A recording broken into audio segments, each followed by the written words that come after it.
Hey there, welcome to Revelations Live. My name is Jordan Eckroth, I'm your host, and I am joined today by the brilliant and witty and handsome Drew Dixon. How are you doing today, Drew? I'm doing fantastic. Awesome, glad to hear it. In case you're not aware and you're watching this, Drew is the editor-in-chief for Gamechurch.com.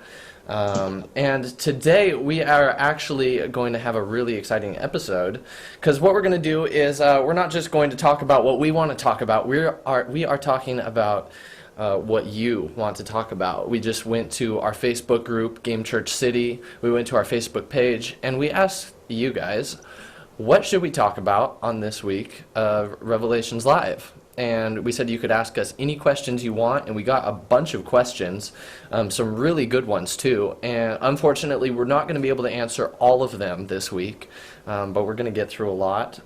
Drew, are you ready to answer some questions? Boy, am I. Good. You have an answer for everything, don't you? I try to. Even if it's not a very good one. Yeah, Burn. that's true. Epic I have a burn. lot of bad answers for things. Okay. Well, today we're not giving anyone our bad answer. Actually, I may give some bad answers, but that's okay. Are you ready to get started? We just have so many questions. I don't want to waste any time. I think you should ask if we're ready one more time. Well, that's my question. I'm always asking myself, am I ready? Hey, so the first question is from our friend Adam Ellison, actually. And he just wanted to know, what are our feelings towards Microsoft and their recall, their 180 on their DRM policies. This was pretty big news from this past week that all of a sudden, after a lot of controversy because of the fact that they were going to have some very strict DRM on their device, all of a sudden Microsoft just had this about face and said, actually, we are not going to do any of this stuff. And so what is our take on the matter? Drew, you want to kick this one off? Yeah, it's kind of funny because when Microsoft announced all their DRM policies, and the fact that you wouldn't really be able, the big thing was that you wouldn't really be able to trade games with people. You wouldn't be able to sell used games. I mean, basically you could, but you couldn't. You'd have to pay. You basically have to pay for the cost of the game. Yeah. If you loaded up a used disc. So initially I was kind of annoyed with Microsoft's policies just because it represents such a shift in terms of how we understand consoles. Mm-hmm. This sort of DRM stuff's been going on in Steam for a long time, and people are actually kind of happy with it. And some people get really upset if you make that comparison, but whatever, I think it's fair comparison. And so people, but yeah, I was annoyed because to me, that's part of what makes a console different. Part of the way that I can afford games on consoles is because I can sell the old ones. I can sell the old ones on eBay, or I can sell the old ones to a friend, or I can just give it to a friend and he'll give me another game back. Sure. So that is sort of a thing that's made consoles unique and different from PCs. But that said, I've had Steam for actively using Steam anyway. I've been actively using Steam for the last, I'd say 3 years.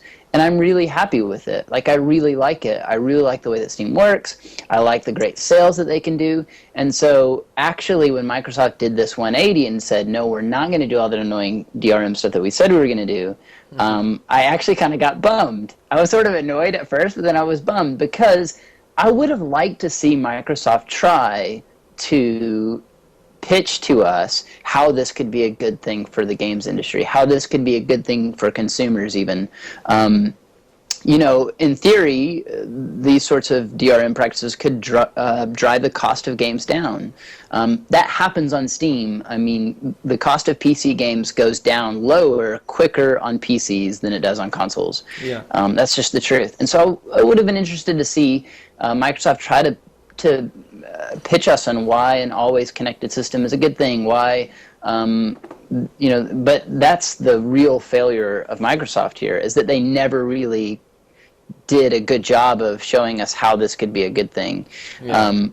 And they kind of really just, when they, they asked that, I can't remember the name of the Microsoft executive, but they said, what about people who don't have internet connections? And he was like, well, we have a great system for you. It's called the Xbox 360.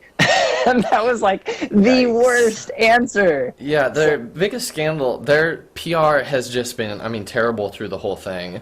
And so that's why, I mean, even like to just talk about, their actual just like complete about face, it's even, I mean, yeah, so I, for one, while I very much recognize that the old Xbox One was definitely not for everyone. Not everyone would have been able to get one and enjoy it. And that could have been very much interpreted as a move that was hostile towards these gamers who couldn't get it.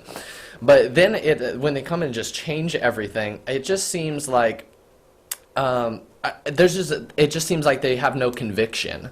Like it seems like they have no idea now what they want to do, and they're so like unsure of what they want to do that a few months away from their release, they can like pull the plug on what was supposed to be like the defining element of their console. Yeah, it's so weird because before they did the 180, they came across as like super sure of themselves, like so sure of themselves that they didn't have to tell us why we needed this thing. We should just know that we need it. Or even what they were doing. Right, like they just assumed that everybody was going to get behind them, it seemed like, and they weren't even really trying to pitch why this shift, which it really is a big shift in terms of how we understand ownership of content on consoles. But they didn't. It was like, you guys should know that this is going to be great. You guys should know that this is going to be awesome because we're Microsoft. And then now it's like, oh, some people got really upset at us, so we're dropping that completely. Like, like this system's coming out. In like what? How long is it till November, December? Not long. It's coming out soon. It's a few months. If I thought about it hard, I could probably count how many months. Yeah, I'm like, I have to do that math, and I can't right now. But yeah. August? July, August, September, October. Yeah, November, it's a short time. And 5 months. Yeah, and so I mean, and here's what's really interesting too is that so much of the DRM issues. So I will agree, the always online was a big thing that I think they had the potential of doing. So I mean, always online. It was a 24-hour check-in that you had to do. Right. And that, I think, was what theoretically could have been like the biggest step forward, but was also the one that was the least accommodating towards their customers. So I agree that, I mean, that's a major change. The other stuff, though, like the used games, and those are very much like, I feel like they're just very like emotionally tied up issues. Like they don't necessarily affect our gaming experience, but they affect our purchasing experience a little bit. And it's kind of just like that feeling like this is the way we've always done it. So to me, those were kind of side issues. What was a really big issue, though, and this has almost like shifted, it almost seems like they tried to shift the discussion away from what I'm about to say, but the Kinect and the always connected Kinect. That's, I mean, because that was something that, especially with, and we've mentioned this on the show before, and I mean, everyone's talking about it. It's just what we've recently been learning about our government and how they have access to everything. And it's just made a lot of people very uncomfortable that the Kinect, you have to get a Kinect when you buy the Xbox. And I'll admit, if they were going to be addressing any facet of the Xbox, I sort of wish that they had said something about the Kinect. Because it'd be nice. It'd be nice to be able to buy an Xbox One like a PlayStation for $100 cheaper and not have to have that. I mean, that's basically why Sony's new console, the PS4, is $100 cheaper, because they're not including their PlayStation Eye. They have a Kinect. It's called the PlayStation Eye, but you don't have to buy it, and that's nice. So, and I think that's why Sony, won E3 was just because they really went on the offensive and did the things that everybody was mad at Sony for doing, or the opposite, Totally. But I will say too, I think it's on the subject of DRM, we're kidding ourselves if we think this stuff is not going away. Like, just because Xbox has done this 180 doesn't mean that there's not going to be significant DRM restrictions on Yeah. both consoles. And because all that they said, all that it is now is, and this is Sony is already doing this, is that they're saying DRM is again up to publishers. Right. And we already saw in the last generation, EA had some very aggressive DRM. I mean, they had their SimCity on PC, the Always Online. I mean, so Yeah. we've seen this. I mean, what Microsoft again? Yeah, it wasn't anything new. So Yeah. we'll see. And like EA has kind of backed away, at least in their PR, from Yeah. some of those like strong DRM policies. Yeah. But like I'm convinced it's coming back. Like it just is. Oh, yeah. And so Absolutely. GameStop employees have a few more months at least. What's interesting about DRM Sorry. is just it's digital rights management, and it's simply the measures that they're forced to take to guard their properties. And so the fact that there's not DRM doesn't mean like all of a sudden, we're allowed to do whatever we want with their software now. Like we would still be breaking Yep. the law. DRM is just there supposedly to help people not break the law. Anyway, we could have a whole episode, I think, on DRM. I want to move on to the next question. If is that all right with you, Drew? Yes. Okay. Well, I don't so want to talk about DRM ever again. never, not ever. Okay, the next question though was on Gamechurch City, our friend April Lynn. I swear I'm gonna pronounce this so wrong, but I'm gonna say her last name is pronounced Coette, April Lynn Coette. She basically wanted to know about the recent Penny Arcade drama, and just how we felt or thought about that. And I think we could summarize this very succinctly. I'm going to give our answer. I'm going to give mine and yours answer for both of us. And then I'm going to frame the Penny Arcade drama a little bit. I think our answer is blessed are the peacemakers. Okay? And the drama is... It's internet drama that one person said something that offended another group of people.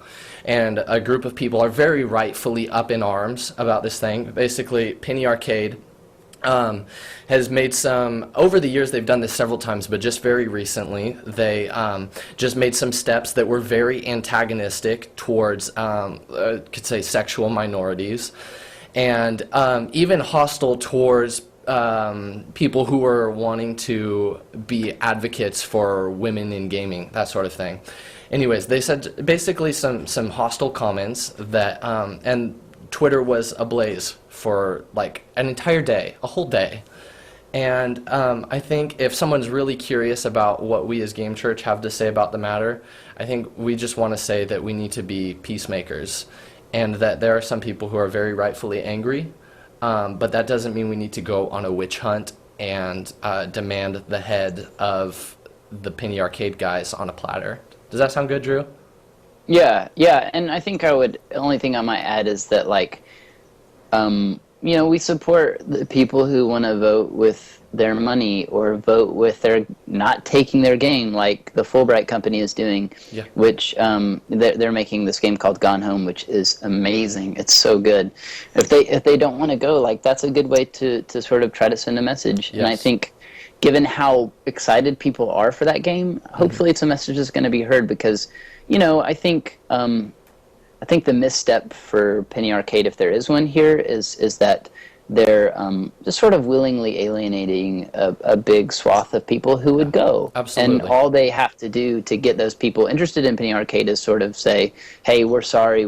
We've been brash with our words and not including this group of people, and we're sorry." Yeah. So, Totally.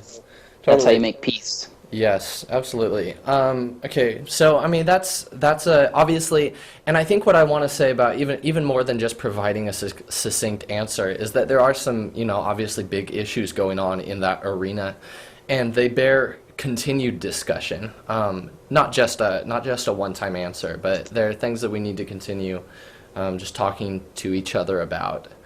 And so, with that being said, we're going to go to the next question. Actually, a few people. Okay, Drew. A few people wanted to know about this next thing. Basically, the question came in from a few people from Sam Williams on our Game Church City, from Jace Razor. I don't know if that's the real name, Jace Razor. Wanted to know. Basically, the gist is, as a Christian, if you consider yourself to be a Christian, how do you choose what games you play? How do you decide like what games? I mean, how do you decide if a violent game is okay for you to play? Do you want to get into that a little bit here? You're kind of the pastor here. Sure. Yeah. Well, I think that we a lot of times make the assumption that watching sinful actions or seeing sinful actions on screen is sinful in itself. Mm-hmm. And I think that's a really wrong-headed assumption. So that's sort of the first thing that I say to people when we get on this subject is like, for me as an adult, right? Like I think that we could say that there's something unhealthy about children below a certain age, like playing violent video games or watching violent content on TV or watching hypersexualized content on TV or whatever. Yeah. So is it wrong to play a violent video game? Well, I don't think that controlling a character as he commits acts of violence or whatever is necessarily sinful in and of itself. Like, what I want to look at with games, what I care about anyway, is like, do they celebrate sin, or are they showing sin as a means of exposing it? I think those are two different things. Are they exposing sin for what it is, as sin? Are they showing the consequences of sin? Or is it just like celebrating? And that's something I can't get behind. I can't get behind games that are like, oh, look how awesome it is to like rip people's heads off, or look how awesome it is to like, or at least I don't get excited about that. So, but what so then the second thing I would tell people is know your limits, like know what's going to sear your own conscience. Yeah. And that's going to be different for different people. Like, for me, it may not affect me to hear coarse language or see violence on screen, but seeing nudity, provocative nudity may cause me to lust and cause me to sin. But the sin hasn't actually occurred until it's not what goes into a man that makes him unclean, but what comes up out of our hearts that makes us sinful. So I think that's the distinction. Is people ought to know themselves well enough and know their friends, know what their friends don't need to play. And so, if you have a friend who that's going to affect, don't invite them over to play that game or whatever. Yeah. But that's kind of the basic answer. Sure. And I think also, so specifically Sam Williams, this guy, he said, talk about the concept of how you choose what games you are comfortable or uncomfortable with as a Christian. And I think, you did a great job that different people have different standards of what they're comfortable with. And I think that has to be the first thing is, what if something makes you feel like you're sinning, then obviously...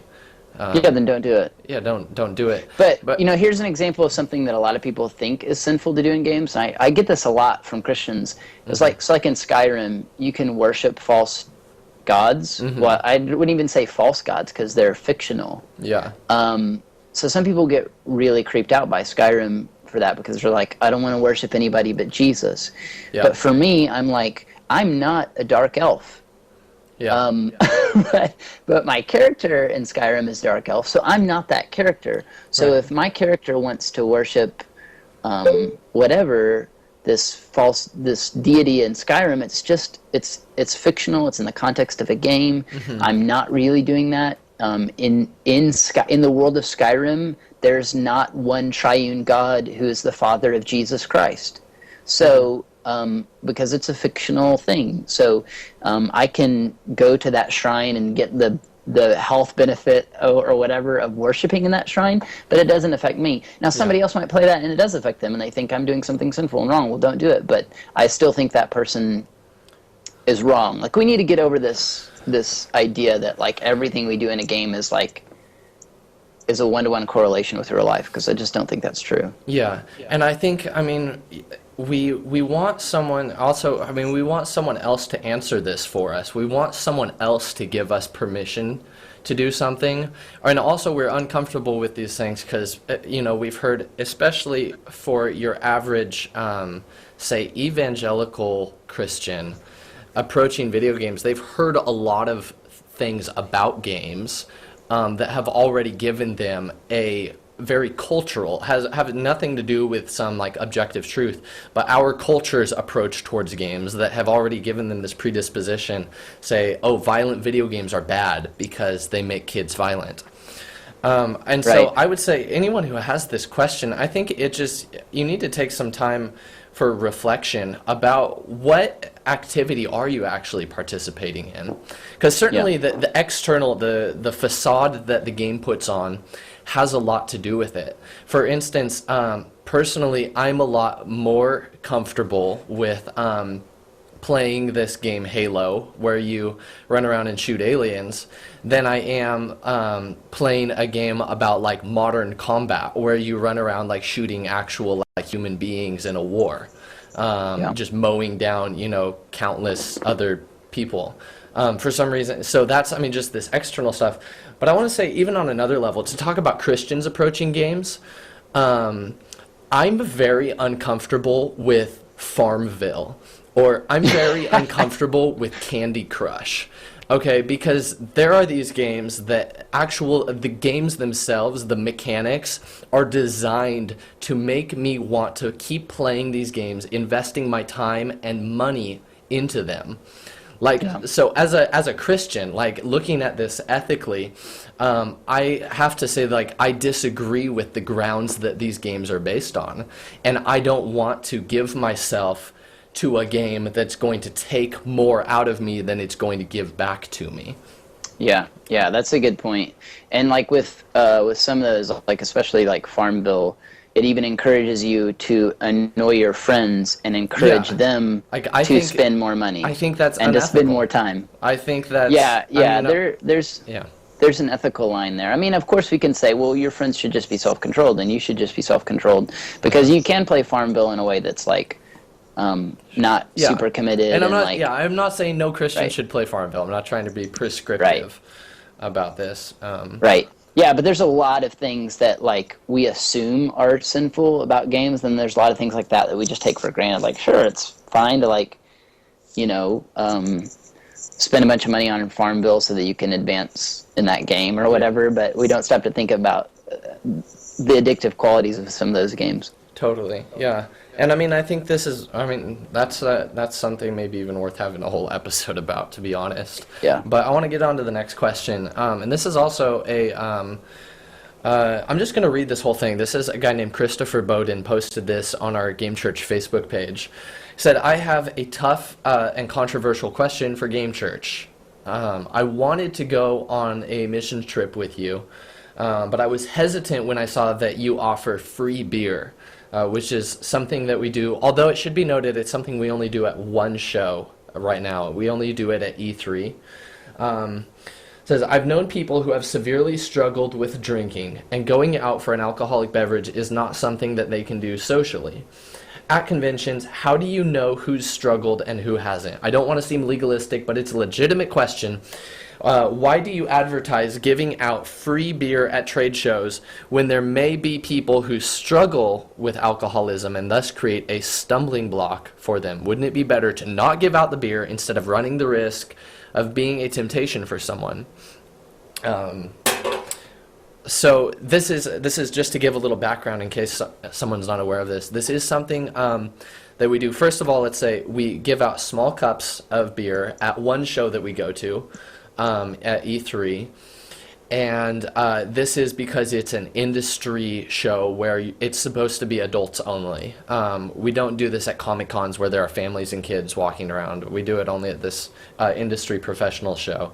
But, I mean, do you want to take a crack at this one, Drew? Just about Oh gosh, fear. this one would get me in trouble. But no, yeah, I think that I personally haven't been at a show where we've done that. I've only been to a handful of shows, really just one with Gamechurch. So I maybe not be the best person to answer that. But, I think obviously what I would say is that the Bible doesn't say that drinking is sinful. Obviously, drunkenness, the Bible condemns drunkenness. Sure. And so, but with the amount of beer that we're giving people, that's kind of impossible for them to do with the amount that we're giving them. But also, I think people who struggle with that, if we could identify someone as struggling with alcoholism or whatever, we're not going to give them the cup. Yeah. And so I think some of that is kind of monitored, I would guess, in the show. Yeah, absolutely. Yeah. But yeah, I would just say, the big thing is Jesus turned water into wine, so it's not something that he condemns. I think that's something we need to sort of, like, we could do that. I'll let you address this more specifically, but we could do that with like anything, right? Yeah. Like going to E3, I think could cause a lot of people to stumble with lust. Because there's like booth babes all over the place. Not so much anymore. I don't know if we told you this, but actually this year was apparently markedly better than years past. Oh, good. So good. Yeah. Just so you know. Well, yeah. You could say the same thing about violent. Yeah. You could say the same thing about violent video games or whatever. Yeah, like, absolutely. Let's not do any of those things because we could cause our brother to stumble. Well, here's the thing. Like, you just need to know your brother. Yeah. I mean, that's the point of 1 Corinthians 10. I think it's 1 Corinthians 10. Am I thinking of the right? Anyway, that's the passage on Christian freedom in the New Testament. But that's the point, is know your brother well enough that you don't put him in situations where he's going to be tempted to sin. Like, love your brother enough to know his heart. And I think we try to do that. Obviously, we can't know everybody's heart completely, but we try to do that as best we can. Totally. And so then if I could just, because I was just at E3, and so I actually got to be a part of this. First of all, let me just, because really this isn't just about like Gamechurch giving away free beer. This does tap into something larger. And I'm sure whatever we say is going to probably offend some people. So I want to be very careful about how I say this. But if you even look at our country historically, if you look at our church historically, Christianity, we can see that alcohol has never historically been something that was forbidden until really the rise of evangelicalism and fundamentalism about 150 years ago, when the whole like prohibition movement started in our country. And it became, rather than, because yes, a lot of people's lives have been, really ruined by alcohol. And this guy, Christopher Bowden, he makes a very valid point, that a lot of people haven't been able to drink responsibly, and it's been a very bad thing for them. But at the same time, so then we had this time in our nation's history in the 20s where we thought that the way to deal with this problem was to actually just get rid of it entirely rather than learn how to actually enjoy it responsibly, or learn how to actually have a relationship, be able to enjoy a drink for ourselves while having a relationship with someone who doesn't drink. And so we just thought we should just get rid of the whole thing.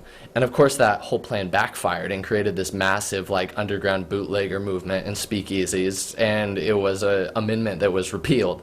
So I'm giving this history lesson, but I think that the point is that today we go to a show, and rather than saying that alcohol is something that needs to be abolished, I think we're actually trying to work towards a place where we aren't afraid of it. We don't give it more power than it should have.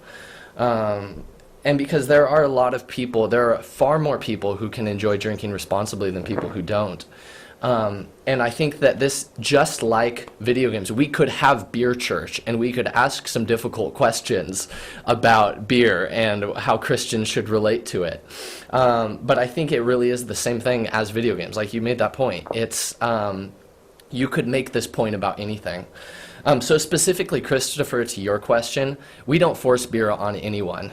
We don't make everyone drink beer. And if there's someone there who has a problem where if they see alcohol, they can't resist it, well, there are plenty of other places, even at E3, where they could go and get it. We figured it might as well just be a place where we're going to tell them that Jesus loves them, and we're going to, let them take a peek inside the Bible. So I suppose that would be... Yeah, and I don't want to present this kind of picture of like, let's do whatever works to get the gospel to people. Like, sure. Like we don't want to sin in order to get the gospel to people. Like we wouldn't go like, hey, here's some free pornography. Now let me give you a free Bible along with that. Like that would be wrong, because that's something that Scripture clearly condemns. But responsible use of alcohol is not something that Scripture condemns. Okay. And so we're not just taking let's do whatever it takes to get the gospel to people. But that said, I do think that giving out those coupons has been a means of getting a lot more Bibles in people's hands. It's been a means of getting a lot more people to come by the booth and hear that Jesus loves them, and maybe then a conversation starts about Jesus and about Christianity, about Absolutely. Who God is. Really important discussions that these people need to have. Yeah. Okay, for our very last and closing question, and this has been really good stuff, Drew. And I want to just go back to Sam Williams, who asked about our stuff about which games Christians should play. He just had this follow-up question. It's a very serious one. He wanted to know, how did we get the name Revelations Live? And you actually, you came up with the name Revelations before that stuff, before Revelations Live. Yeah, it was either me or Richard Clark. I can't remember. Richard Clark is our managing editor. He's been on this show before. But we came up with the idea of Revelations, plural, because, at Gamechurch we like to play off religious imagery. I mean, it's all over our site. Yeah. We like to write about the connection between spirituality and religion in video games. So we wanted, initially Revelations was like a weekly reading list, like which 7 articles. Yeah, which Jordan wrote, right. 7 articles that have to do with Christianity and video games and ethics and spirituality and video games, all video games and all these other interesting things. Yeah. And so that was the idea, was to put an S on it so that it's not the connections to the Bible, but it's revelations, plural. So here's these revelations that people have had. Ta-da! About, here's these articles that will expand your mind. Yeah, we're pulling back the curtain on the mysteries of the video game world. Yeah, that's kind of what we're being a little facetious here, but that's kind of what we're all about at Gamechurch. So that's why I like the title, because we're like, all of our articles, all the stuff you see on the site is all about helping you see that video games are actually saying really important things. Totally. They actually have really interesting messages. Open your eyes.